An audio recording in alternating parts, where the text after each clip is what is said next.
How to start laying a vinyl floor. The tools you'll need are a concave knife, a bevel tool or folding rule, a calculator, tape measure, pencil and gloves. Have you opted for a vinyl floor and would you like to install it by yourself? We'll be happy to get you started and show you how to do it step by step. Measure the width of your room and divide this number by the width of a plank. You now know how many full rows of planks you'll need. Make a mark on the wall where you'll be laying your last full plank. The remaining centimeters that you will not be able to fill with a full plank can be distributed across 2 planks that you can use at the sides of the floor. Do not work any narrower than 5 centimeters.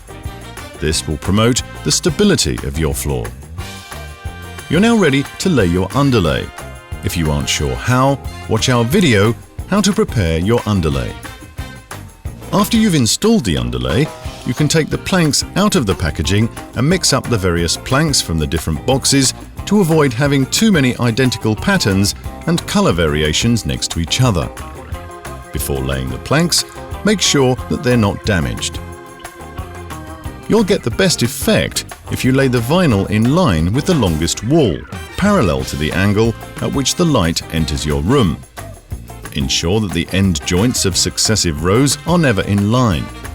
This means that you'll have to alternate the alignment of the end joints. Make sure that the short joints of your planks always stagger by at least 30 centimeters. This will ensure a beautiful result. Considering that a wall is hardly ever entirely straight, it's better not to lay your first plank flush against a wall. Slot the first plank of the second row into the first plank of the first row. Lift the plank at an angle of 20 to 30 degrees and move it slightly up and down, exerting some forward pressure. This will help the planks click together perfectly. Don't forget to alternate the alignment of your end joints. Next, slot the third plank in horizontally. Keep your hand underneath the plank and lift it up slightly.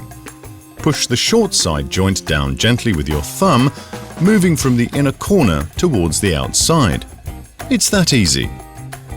Once 3 full rows have been laid, you can work on top of your newly laid planks. This will be a lot easier. Check to see if all the joints are securely clicked into place. Press against them with your thumb to make sure. Next, let's get back to the wall to install the first row of planks here.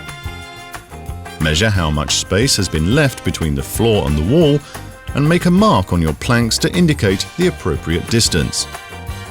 Pro tip: for easy measuring, put a new row of planks exactly on top of the last one. Now you can mark the distance you need perfectly with a leftover piece of plank.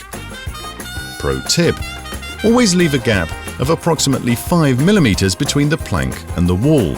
This will give your floor the room it needs to expand, which will prevent it from warping in the event of big temperature differences. At the very end, you can finish the floor with narrower planks. Do you have a wall that is not entirely straight?